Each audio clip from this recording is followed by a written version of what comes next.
Hey, Wrecker. Nick, my man, how you doing? Good. Hey, I'd like to consider you one of my Germans. You know this, right? I Uh, know. like I have very good friends who are German. There's of course Jan Wrecker, which is you. There's Jan Mendling. I just visited him Berlin, yes. a couple weeks ago in Berlin. Then there's Stefan Seidel in Cologne. And then there's possibly the most famous Jan that of my German friends that and it's Jan van Brocke, one of the biggest JVB as I call him because I have to distinguish him. So JVB is one of the most distinguished, probably the most distinguished Jan of all my. Whoa. Uh, No, he is. I'm sure. No, he is. He is. And he's here with us today. Jan, JVB, how are you, man? Good to see you. And I'm fine. Thank you so much. Fun fact, I'm not German. I'm sorry. Oh, that's right. Yeah, you gave up your German citizenship. You're a citizen of the great state of Liechtenstein. That's true. Exactly. so Yeah. wait, but you were born in Germany. Exactly. That's true. I was born in Germany and did my studies, my bachelor and master studies at the University of Münster, PhD in Münster habilitation. Then went to Liechtenstein and stayed there and built the But group of. Van Brocke is probably like Dutch or something, isn't it? It originates from Hamburg, and then there is a group, kind of one branch going to the Netherlands. It's Van de Broek there, and another Like stream. Elmira, like Elmira Vandenberg. Yeah, oh, yes, yeah, you All see. right. Huh. Yeah. All right. So, and this is the thing. So, I don't know if you know this, Wrecker, but JVB and I just worked with probably the most star-studded cast I've ever worked with to do this. So, Jan Mendling has this new journal called Process Science. He's trying Process to create science. Yep. a new journal, and JVB led a group of us and I thought we'd talk about this a little bit. Process science, where we're trying to define the field. Right. So, what is this field of process science, JVB? How would you characterize it? So process science is an interdisciplinary attempt to study process. So to study dynamics, to study continuous change in organizations and beyond. And what we all consider to be very fascinating are a couple of characteristics. So the one is that we really put process in the focus, right? So that's also some like to refer to it as post-disciplinary, because we don't come from a single discipline really, but we put the phenomenon of interest in the center, which is process, and then we invite many different disciplines, all different disciplines who can make a contribution to better to study process. And we do this on various levels. So we look into descriptive process science, where we try to identify and discover processes, what's going on. We built a lot on digital trace data there in order to, see things we may have not been able to see before. And that's process mining is kind of the field that does that, right? Yeah, that's That what I branch. thought, right? So that sounds like process Will mining. Vander Alst in that group, right? Exactly, And but Jaybird.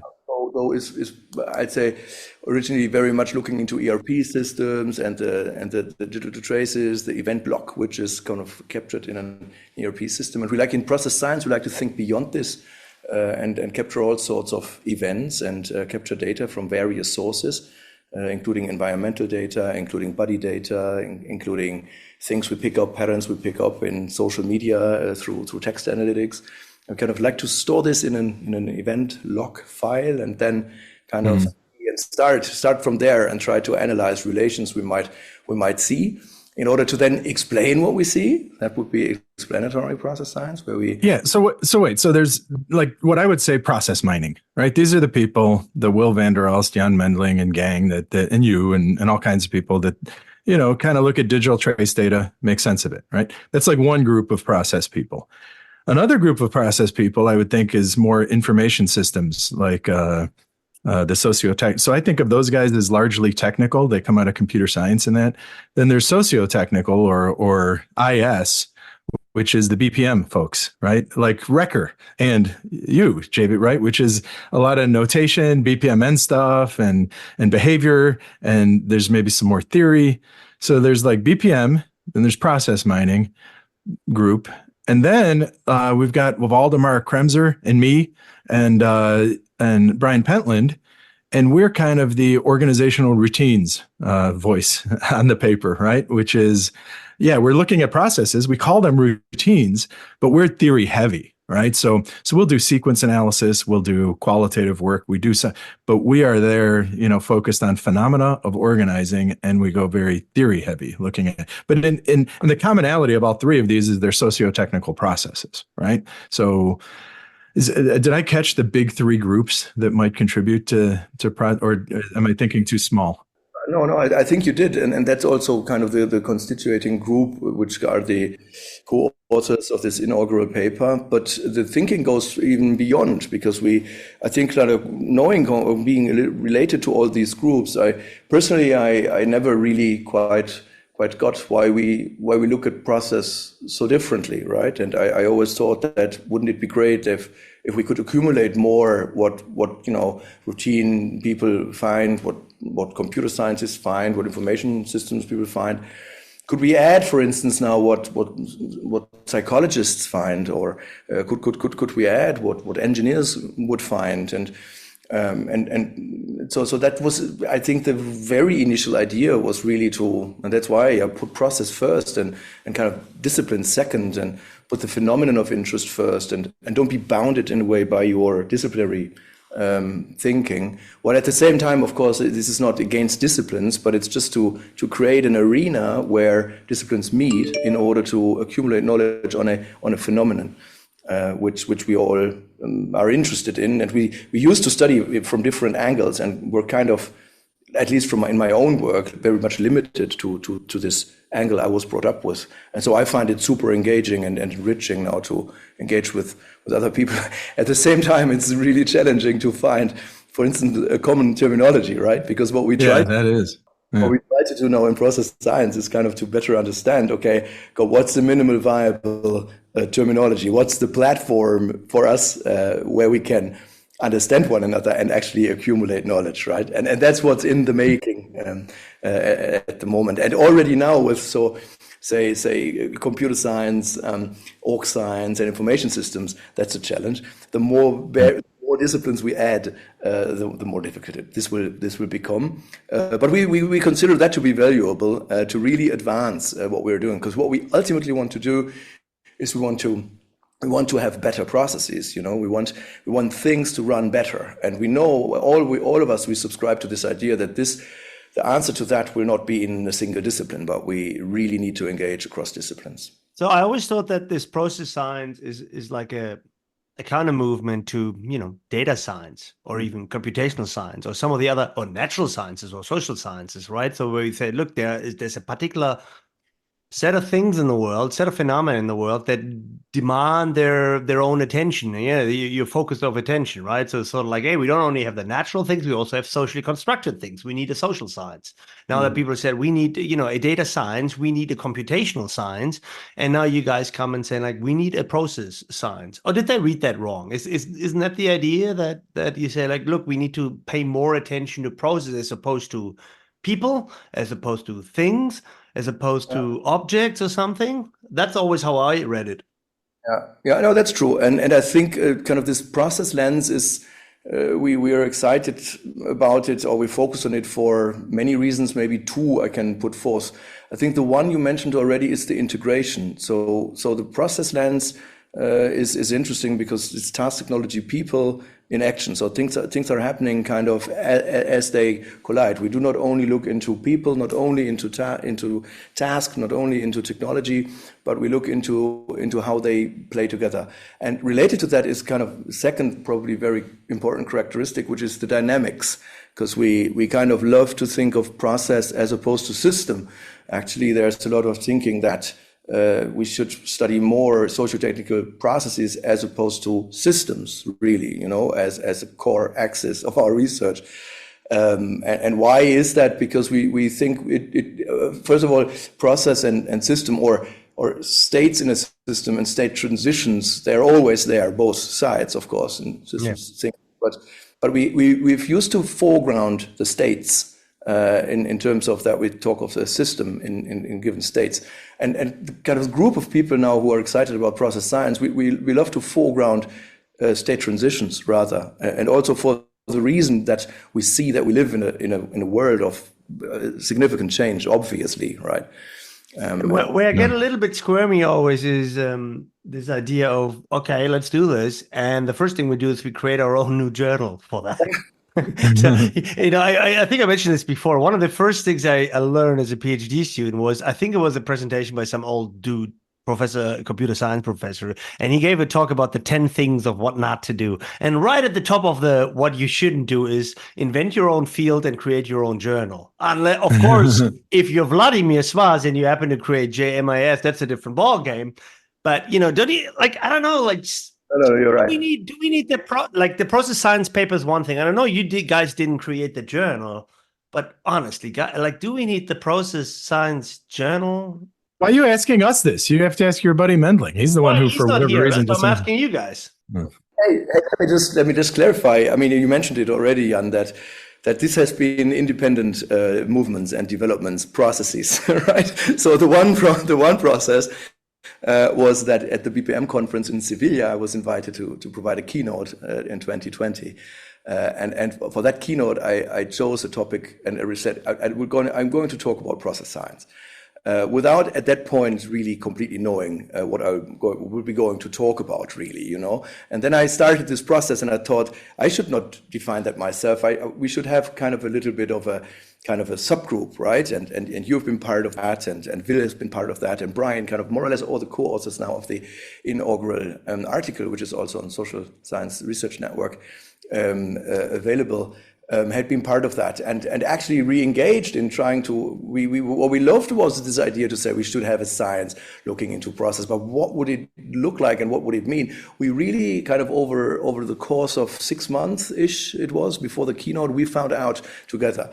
And then the keynote was very perceived and that created a lot of momentum. Also, I'd like to say that Will van der Aalst used the term process science, and his group is referred to as process science for decades already, but also from a process, coming from a computer science perspective in a way. So it was very enriching to get our head around what would that be. And then, kind of independent from that development, there was this in the community the idea to create a new journal, and I think kind of the idea there was very much to create a journal for participants of the Business Process Management Conference and the Process Mining Conference. Okay. So I'll tell you this, Recker. This isn't a trivial thing. Like, oh, we're going to look at processes instead of, say, humans and their perspectives and whatever. Right. This, I think, it's potentially revolutionary or subversive or something, right? And I think this goes back to, I don't know how familiar you are with this process metaphysics, Rescher. It was a really popular book. It came out a couple decades ago, but Process Metaphysics, if anybody's interested in this, it's a philosophy book. Yeah, and it talks about, it talks about how, we're trained to think in terms of entities, right? Human beings, books, computers, right? Microphones, whatever it is, coffee cups. And then those entities have states. And that's what we're focused on. And anything having to do with them moving is almost like, as JBB said, it's backgrounded. The foreground is the entities. So what happens in process metaphysics, it's this move. They call it a move from, I think, sometimes substantialist metaphysics to process metaphysics. And that move is, okay, now what we're going to do is we're going to foreground the patterns of activity. Now, when you foreground patterns of activity, what you end up doing, it's like general systems theory, like JBB compared it general systems theory to process alternative. General systems theory transfers anywhere. Like you can think of anything as a system. Well, you could also think of anything as a process, a chemical process, an evolutionary biology process, and then, of course, business processes, organizational activity, customer journeys, all these things that we see. So I think that we're starting off with business processes and organizational routines. And I think that's there. But the moment you start abstracting patterns, one could, I don't know, Garud's work on the different process, like archetypical process patterns, right? Van de Ven and, was it Van de Ven and Poole? Yeah, it was Poole and Van de Ven. It wasn't Garud. Yeah. Anyway, so I think it's a bigger potential thing. Well, that's what I said about the move away from entity-centric or man-centric or whatever, right? So from the classic paradigms that you see in sociology, where it's all about men in the moment, right? And so just want Or groups. or groups, right? So in entrepreneurship, this is one of the shifts that is happening from the entrepreneur, the Elon Musk of this world, that based on a bunch of characteristics has the brilliant foresight, hindsight to see an opportunity and act on it, and blah blah blah, to The heroic entrepreneur. yeah, exactly, to the point of, well, to be honest, that process was going to happen anyway. It happened to be Musk. In the same sense, you could say, look, it was Einstein, but the theory of relativity, it would have been discovered through the process of scientific discovery at some stage. It just happened to be Einstein. So we're going a little bit away from this heroism that we affiliate with individuals. Or, in computer science. You brought up the two wrong individuals, dude. Now, that's true for anything. Like Hargadon had this with Google, how Google is the next obvious step in the process of web. But Musk, I mean, come on. That guy's unique, I think. No, no. The boring machines, he sends people this. Come on. That dude is next level. Well, the dude that's next level that's here is JVB, of course. And, the reality is that, JVB, you're pushing process science. And I think, like, I know you for what, like 20 years now, almost, right? So we go back to Münster, and I haven't told this story, but Nick, one of the first, I've known you for a year at that point, but this is ESIS 2008 in Galway, right? Ireland. And some people get nominations for Best Paper Award, sure. So I'm like, okay, I know JVB. He's been nominated for Best Paper Award. I better go in and listen to this presentation.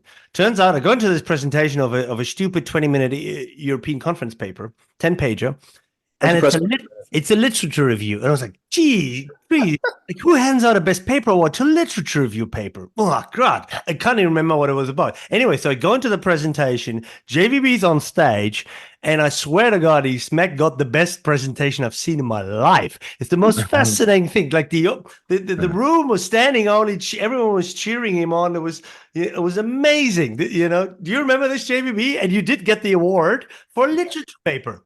Crazy. Yeah, I fully remember that. It was the first conference I attended out of Liechtenstein, and it was together with Alexander Simons, That's right, yes. first PhD student, and it was first submission to a conference ever. And we went there. We got awarded, nominated, but not awarded in the end. And I was told, Sander told me, Jan, it might matter the performance you give. So the paper has been nominated, but they will award also based on performance of presenting it. And I tried to do the best I could for the sake of Sander, because I wanted him to win an award for his first paper at the European conference in Galway. But we didn't. And he was really depressed. So I really needed to build him up again later and said, look, it's not a problem. At least we've been nominated. That's something. Yeah. So I'll tell you what. And I believe you about presentation style. I've known JVB now probably almost a decade or around a decade. And I'll tell you what, he's one of the most charismatic people in the sense that he's very high energy. Everything is brilliant, enthusiastic. And yeah, you do make people around you feel better. But not only that, I had this observation. I think you're like the Elon Musk of IS research. That's exactly where I was going with this. Right? I'm closing the loop because here, not only is he one of the guys doing this process science thing, I mean, he's one of the guys who did a lot of the stuff with design science, right? Yeah. To bring that to the, of course, there's the structured lit review thing, which is a huge disservice JVB did to the field because he has the structured lit review paper and then people follow it and then they write these structured lit reviews and then we have to review them in every conference as a structured lit review citing von Brocke et al. Right? What else record did JVB? No, let's hockey, like, because I want to talk about the design science bit. I mean, like, Jan, like Al Hefner is one of your buddies. That's fair to say, right? Yeah, we're good friends. Absolutely. I enjoy engaging with him. It's absolutely inspirational. Yeah, and you really pushed the envelope, like you guys and a few others, of course. Tura, one of your co-authors, and Robert Winter. I like the way that I look at it. There was Al Hefner and Suda and some of the American design science, and it comes in different flavors. And several other people also made huge contribution. But then from Europe, it was always you, Alex Metje, Robert Winter, and maybe Tura, right? So these guys are pushing the envelope in this design science research. I mean, you've been doing this for 20 years. Can we, like, where are we? It seems like a long time since Shirley wrote about it and since work on design principles and, whatever else. Is that still, that doesn't feel like it's capturing design science anymore if you think about design theory and design principles, right? It moved beyond that, hasn't it? Absolutely. I think the challenge is the speed now, which speed and complexity, which we need to embrace in design science. So it's very difficult if the world moves so fast as it moves today with AI, and we take 5 to 10 years to run through to a waterfall like design science process and then publish an artifact, which is then very dated in a way or abstracted away into irrelevance. So that's a key challenge we see there. I think the past, say, 20 years have been very much characterized by an additional maturation of the field, and that has been great accomplishment. I think we have methodologies, we have templates. We now today, if I look back to my own PhD, I look at it now from the criterion, I would look at design science. Of course, that's a completely different world. So for instance, we did not evaluate properly and all that, and way too monolithic artifacts and all that. So I think we have learned a lot there, and the field and the discourse in information systems, but now growing also into other areas has helped a lot to do way better design research, which also led to more appreciation and more opportunities to publish on top level. And so I think that had been really, really good. Maybe we are at the moment at a point, as I mentioned, with all the complexity, we kind of overdid a little bit the rigor, and sometimes it's such a static process, such a waterfall-like process. That often it's difficult to run through the whole process, and then you need a kernel theory, and you don't have one. You have a great idea, but you don't have a kernel theory, and then kind of the linear process tells you need a kernel theory, otherwise you cannot publish this, and that's of course something we need to overcome. I think we need to, and that's, I think at the moment is the opportunity we get into more agile, more evolutionary, more incremental processes. Well, so that's a big deal, what you just said, right? Which is, if I am a design science person, so many design science people like to build artifacts. They're technical. They want to play in the technical realm. And then here we're trying to make them do theory. It's like making a duck walk, right?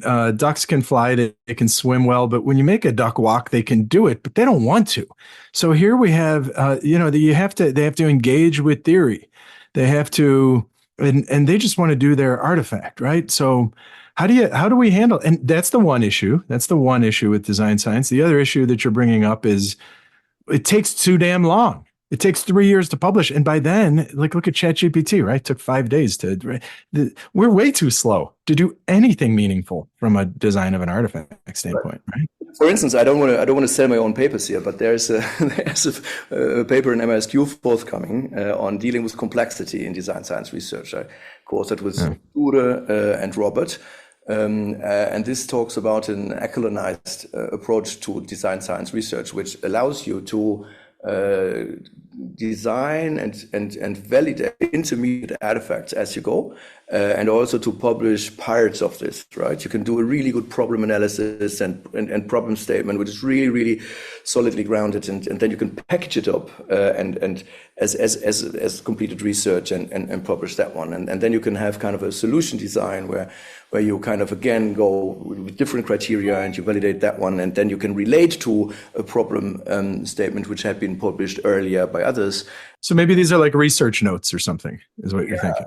So what we've done, we've presented a methodology how to not go through kind of the design science research process in a waterfall-y way, but to rather develop and publish components of it, which then can be combined more easily. But okay, I haven't read the paper yet. I've seen it forthcoming, but is your model, is that working with a hard publish or perish expectations that people have? I mean, when you're saying I can cut it into smaller pieces and publish them on the way, that sounds great. And in a way, it's fantastic from, programmatically, that's what we should all be doing all the time. But of course, the problem analysis, is that going to be in ISR? You know what I mean? Like, can I do these things? Can I publish my solution without the evaluation there and then the evaluation somewhere else?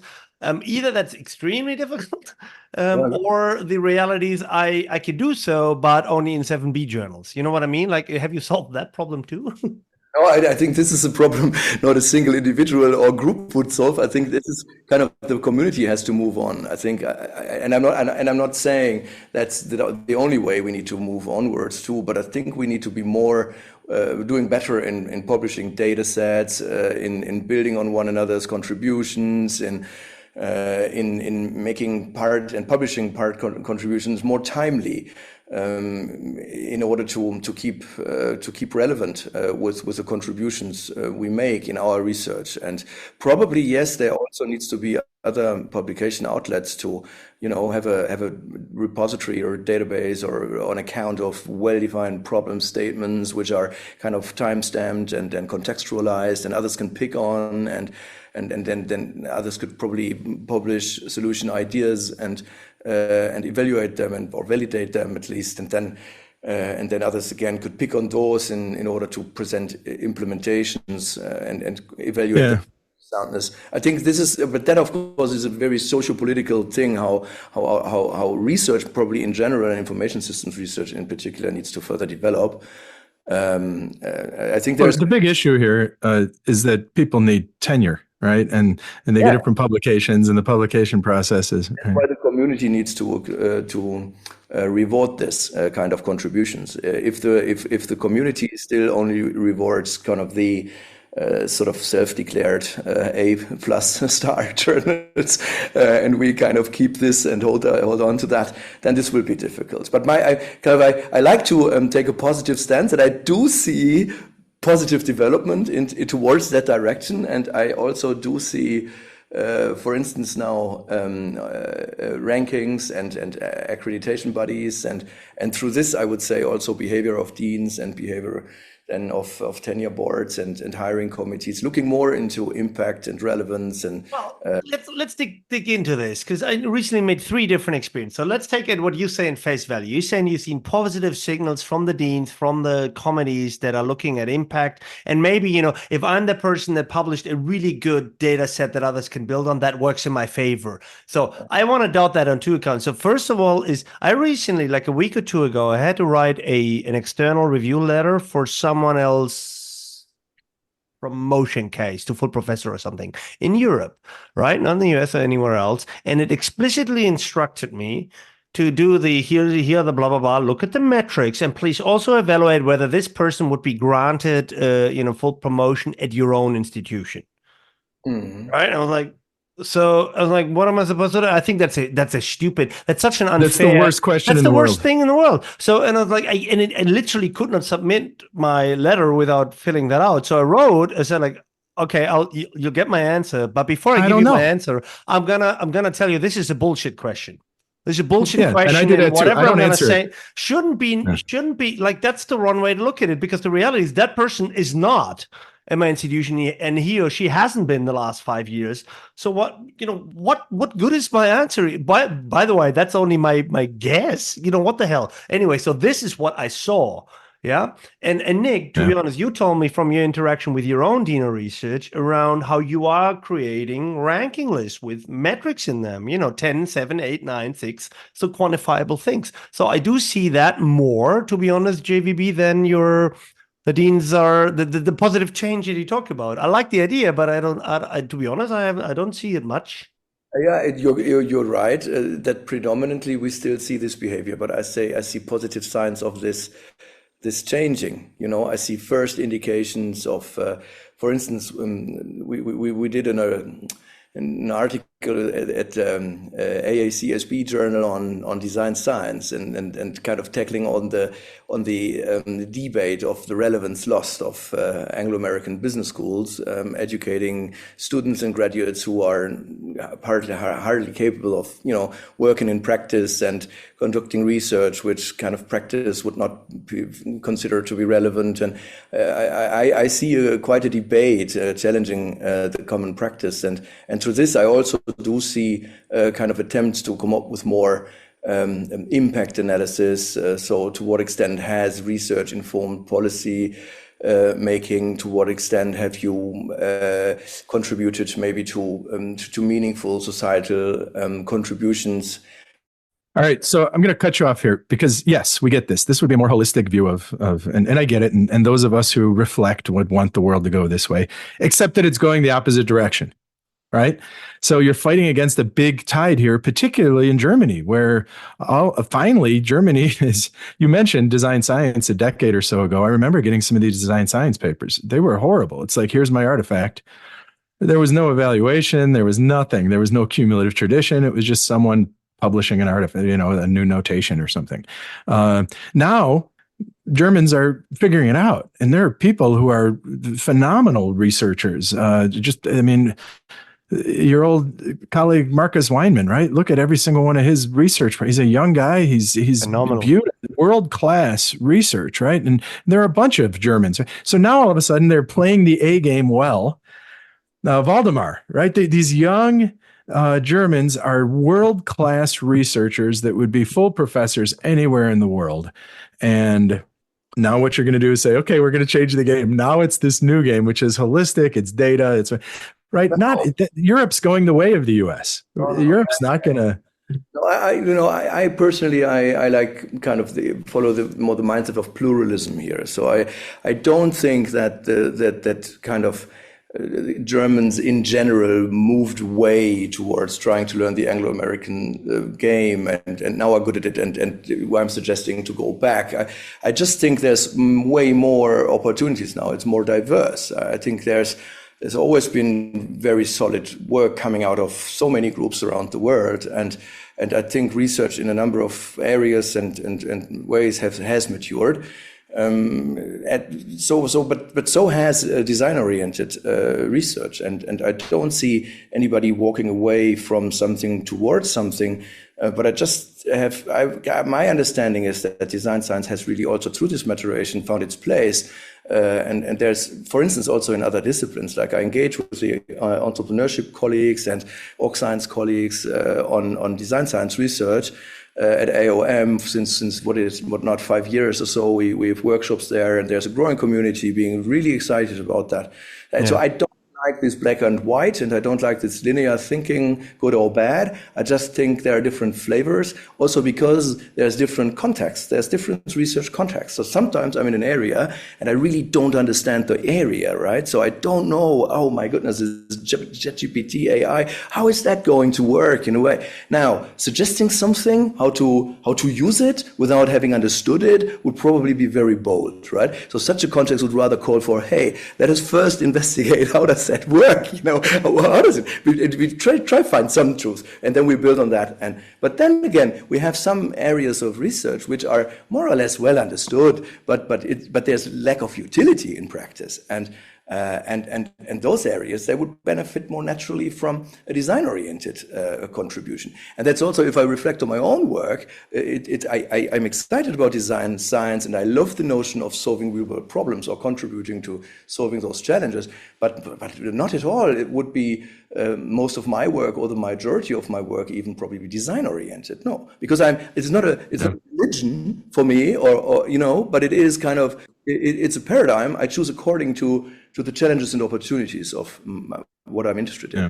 I mean, and to me, in a way, I mean, when you say it has matured, I would see it exactly the same way. I mean, the reality is that you can do design science just as much as now these days you can do qual. 20 years ago, you couldn't do that, right? Supra talked about how difficult it was to do qualitative research in the 90s. You can do this. You can also do economics in IS, no problem. The reality is, of course, that those that choose to do that, most of it is crap. Some of it's okay. Very few of that is brilliant. And that holds the same for everything. So we talk about the Marcus Weinman and Waldemar Kremsers and everybody else. But, this is all survivor bias, isn't it? I mean, like we just know the rock stars, and we don't see, or we don't talk a lot about all the other stuff. Most of the stuff is just not very good, irrespective of what it is that we're doing. Yeah, regardless and the whether same it's holds for design or us not. as well, right? So most case studies that I do are ridiculously shit, and you never get to see them. So on that, well, Abbasi along with Roger Chang and Jennifer Zhu. I don't know if you guys saw this last year in JAIS. They had this special issue on design science for social good. But in it, they also have a kind of different angle, or at least my interpretation of this paper, where they say, okay, there's design science as a type of data science.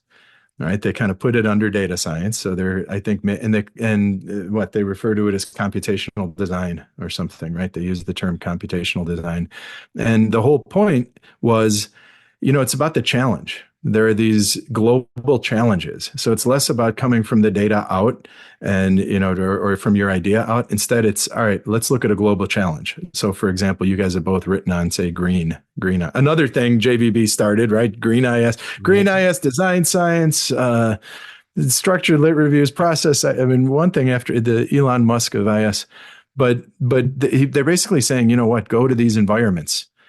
What is it, right? And then generate tools for those environments and move them. And I like that idea. I think that maybe we're not computer science, and we don't have the pace of computer science. We can't just publish things in a conference in 3 months, get it and get tenure that way, right? We have a longer process, so maybe we need to be problem focused, and we need to really attend to those problems. Interesting that you say that, because kind of in design science now we would understand that design science contributes to design knowledge, and design knowledge is a problem solution relation, right? Mm-hmm. And in information systems we tend to very much look, kind of identify problems and try to suggest solutions. But also you could look into probably potential solution spaces and try to analyze, where could I now apply this? Or what I learned from entrepreneurship colleagues, you could look into the kind of the relation right away, which they would refer to as the opportunity, right? And an opportunity arises also between I kind of do perceive kind of something like a problem space and a solution space. And now I carve out something where I can suggest design knowledge. So it's all about the generation and accumulation of design knowledge. Yeah. Hey, Jan, I want to shift a little bit because Nick mentioned, the Elon Musk of IS, but I think he's right. If you think about it, we haven't even mentioned NeuroIS. When NeuroIS came up, you were at the forefront of this. So design science, you're at the forefront of this. The literature, you're at the forefront. Now you're in the process science. So you seem to have a knack for, I don't know, betting big on horses that will win a future race or something. Like, what's next. How do you do that? Yeah. How do you know what's next? Like, I don't know. I mean, because you do, like, you can just look at your Google Scholar and it shows it, right? So this is not by luck or anything. Is there a process behind it? You just get excited about stuff. We know you're an excitable person, but what is it? Like, how do you pick so many areas that then actually do come into fruition? Decades of process science. I figured it out. No. Just kidding.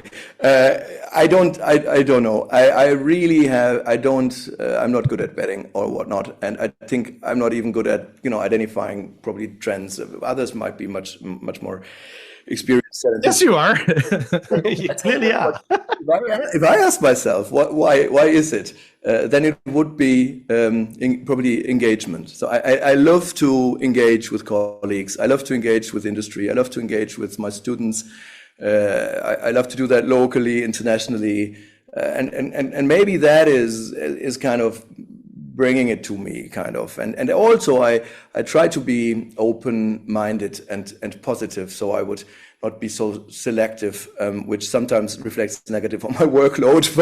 But I try to give things a chance and see how they fly and develop, and I do this through engagement. So and that if at all, kind of, then that probably would be my answer to the question.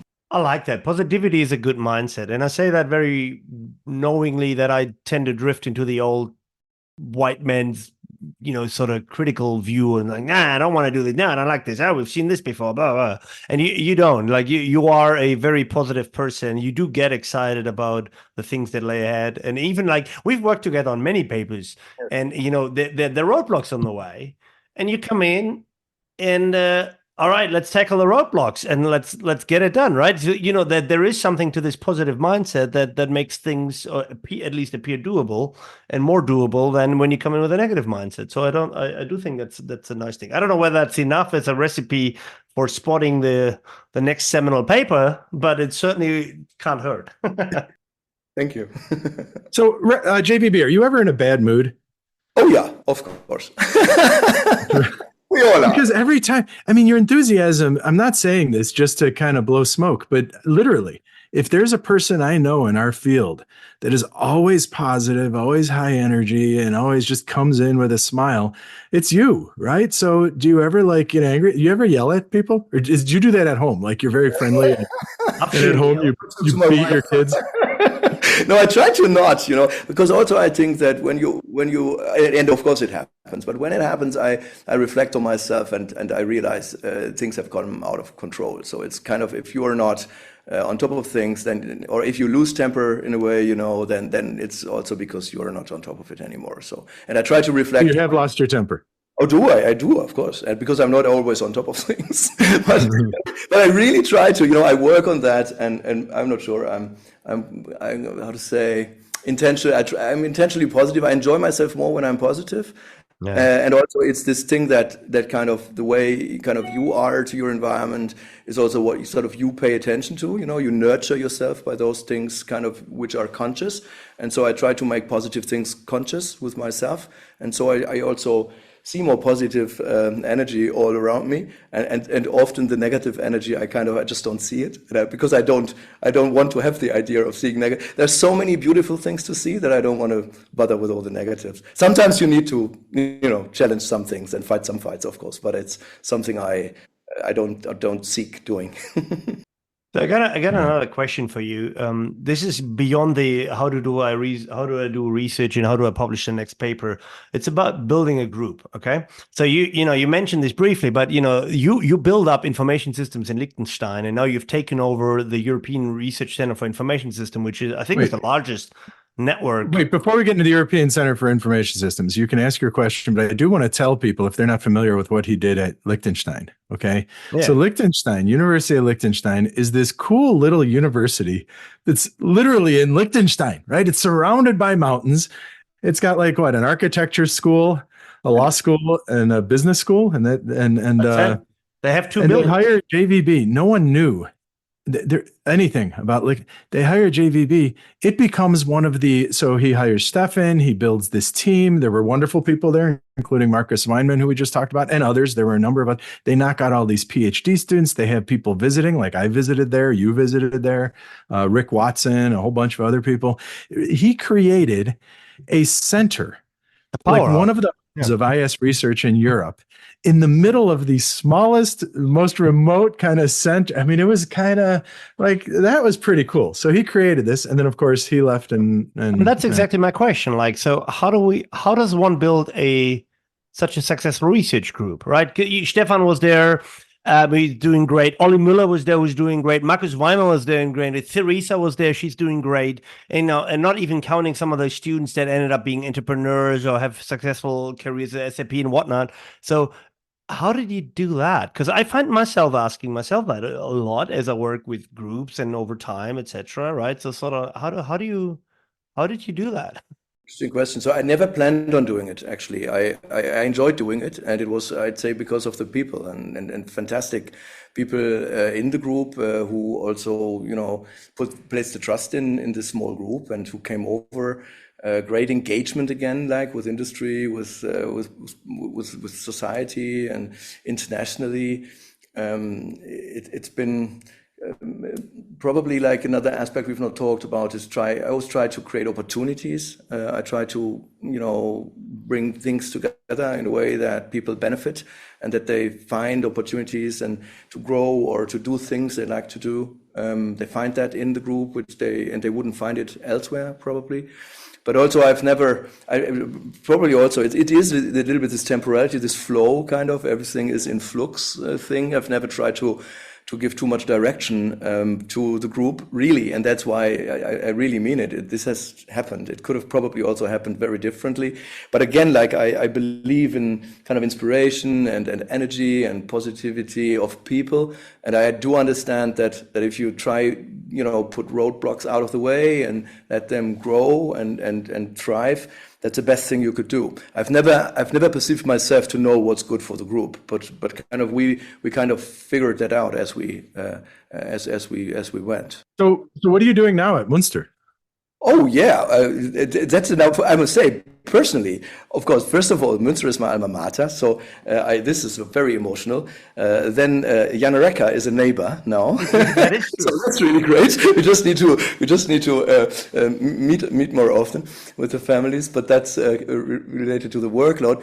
And so no, that's very emotional on the one hand. On the other hand, I'm also happy to be still affiliated as a visiting professor of the University of Liechtenstein. So it's a very positive kind of extension of what I'm doing. And Münster, of course, is a fantastic place with the European Research Center for Information Systems. The quality and quantity of students is amazing, and staff. And again, the opportunities. The research center has over 30 partners around the world, very nice colleagues, friends engaged. In Münster alone, we have around 300 incoming students every year. They really learn information systems, so not only a class or so, but no, they do study bachelor's, master's, PhD in information systems.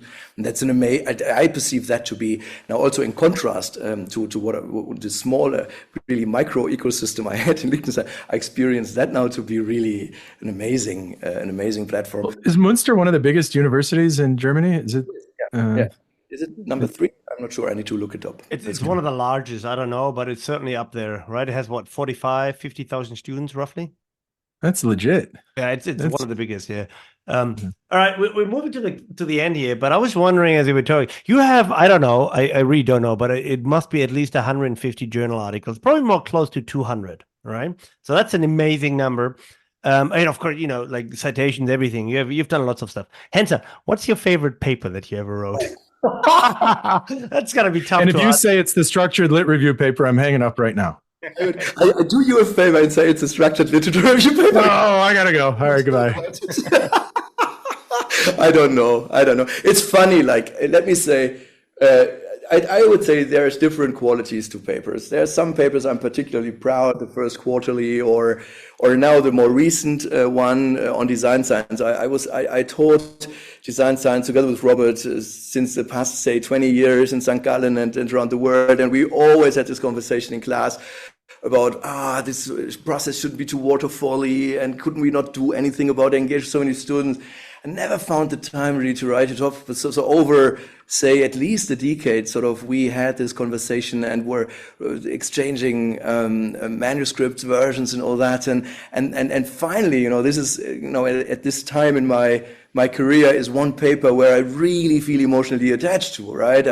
I've never thought I could probably suggest a new way to do design science research, which I really, really deeply believe makes sense. Some papers you happen to be a co-author, you happen to be at the right time, in the right place, and you get excited, always, of course, excited about that. But sort of this paper now, the design science, upcoming MISQ paper, I would say this is one paper where I really means a lot to me, because it's a lot of my own heart and belief and long, intense research.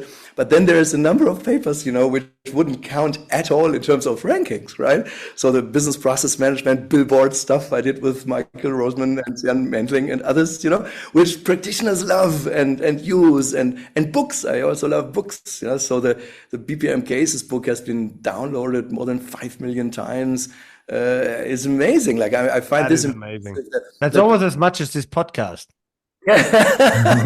You see, and it's a conventional book. Now imagine we turn that into something digital. It has so many different dimensions, and so I couldn't say which is probably the most important publication. But it's probably always the last, like the one you worked on last, right? Yeah, but there had been some which were path open. They had opened new opportunities, of course, also. But it's if I could reflect back like that I have always further developed, and that's also what I try to encourage early career academics, that they don't look too high up from the very beginning. So I like to think of, when I did my PhD, like I had no publication, really, a working paper. Because my professor at that time, he advised me I shouldn't publish before I graduate as a PhD, because there wasn't the style, Imagine that. And I loved my first working paper, which I worked really, really hard. It was published in German.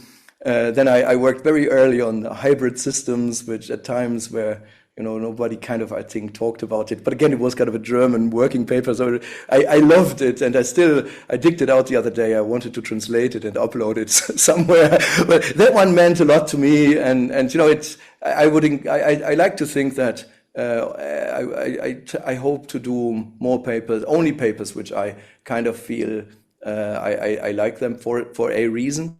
Sometimes, it's purely the content, and I don't care where I publish it, and try to publish it somewhere where it will be read and might have an impact. Sometimes it's also the ambition to go to a journal, to crack. Sure. So there's so many different triggers to that game. Yeah. Yeah. So Wrecker. So what I'm hearing from JVB is recency and primacy, right? So recency effect, those that I've done lately, I like more. And then the early ones I did, right? So somewhere in the middle of our careers, we forget all the things we did. But all right. So, and speaking of careers, I have to say, we haven't even hit the iceberg of JVB, of the Elon Musk of IS here, right? Because we didn't even talk about all he does with AIS, all the other kind of community building in Germany and whatever. So this is truly one of the remarkable giants in our field. JVB, you're wonderful, and you do all this wonderful research. You've created the only bad thing you've probably ever done was your structured lit review paper, right? So I think, and it's not that it's that bad, it's just that it created a beast. The paper isn't bad, but there's 2,926 people apparently that cite this goddamn piece of and then they do it, and then they count papers, and then I have to review them, and it's awful. Let me say one comment in favor of that one. Why I love it, okay? Yeah. I love it because about literature reviews, it was something always kind of I found very difficult was that you do a literature review, maybe you search, you look for something, and then you don't find anything, and then you look for it and change kind of your searching, and you may find tons, and in the end you end up sort of with a sort of satisfying 2 to 3 pages of prior research. And I always thought like, that's why these and why not others, and why shall I trust? And so it has been very, very unclear. And then me personally, I struggled a lot with this notion of exhaustiveness. So I always felt unhappy, even when I did my PhD. I thought, how can I make sure somebody on the other side of the planet would not do something similar? And I mentioned that my professor advised me not to publish, so I was really building up this risk, of somebody have similar ideas or whatnot. So what I love this literature review paper for is that we kind of suggest to kill the idea of exhaustiveness, to give up on that and don't even go for it, but to go for coverage. Right? And to say like, this is what I looked for, this is what I found, to be very transparent, open, and honest. And this is why, and give reason to that. So be transparent and give a rationale why you looked for that. And then you can challenge. We could say, okay, you should look for more search strings, you should look at a longer time frame, different databases or whatnot. But that is kind of something that's negotiable, also in a review process. And then you sit there with the amount of papers, and you're on safe grounds. And that's probably also why this paper is used, because it sort of allows doing that. And that takes away risk and provides comfort and security and in a way also solid ground for research, specifically in early stage of PhD research. If you don't master the whole of course you're right, Jan. Of course you're right. I mean, we're joking around here, but of course this is a valuable paper. It is. And it's the same with some of these other papers that we now call template papers, and they, that give us 5-step guidelines and whatever, and people then just follow it. The key point is, of course, not that there's anything wrong with giving this guidance, so in other words, people should go and read it, of course, but of course not mindlessly just follow that, right? That was never the point of the paper, I believe you, right? But of course, that's what most people do, but it is helpful. I've seen it I've seen it in use for people that write their first literature review, and that could be as early as a bachelor, candidate or whatever, and they don't know how to review the literature. Of course, you got to start somewhere. So all of that is fair and square. But Wrecker, we're going to have a future podcast. Let's do one on how to do a lit review. We're going to read JVB's paper before that. and then we'll There's a few different assess. ones, And he right? won't be here to defend himself. He won't be here to defend himself, and we'll decide what did he get right, what did he get wrong, and what's the better. What There's this update paper in the communications of the AIS, because we also there's an update. that the EASTIS paper got misunderstood in a number of ways, and so we kind of clarify on some of those misunderstandings. Also, we don't suggest that every literature review needs to be conducted like that, but if you apply literature review as a research method and want to do a structured literature review, that then it contains a couple of helpful guidelines. And there are various different types of literature reviews. Could also be the very experienced researcher, giving a kind of an experience-based review, reflecting on the past 20 years of a field, which would be largely valuable. And we don't object, not at all. It's just. So we try to have a look. Then, if you do this podcast, let me know. I will send you the communications paper as well. So, all right. In fairness, sounds good. We'll do that. Jan, thanks so much for coming on. You're a rock star, and everyone knows this. So thanks so much for making the time. And I'm so proud that I'm your most frequent co-author as per Google Scholar. Anyway, that's awesome. Nice for me. Anyway, thank you so much for inviting me. I highly enjoyed that, and you're far too kind in talking so nicely. But I've always enjoyed working also with the two of you and making, providing service to the community. So any opportunity to discuss here, you're doing a fantastic job with the podcast. It's just amazing. Like whoever I talk to, they just, I had lunch with my PhD student, Melanie, and she said, yeah, is that podcast? I listened to it this morning. Well, that's great. So many. She said her boyfriend does as well, even though he's in practice and he studied information systems, and he said it's also practically relevant. So there's a huge community, as you would know. It is? No, it's not. No, it's not. All right, gentlemen, it was an honor, of course. Thanks for coming on, JVB. Nick, good to see you as usual. See you guys.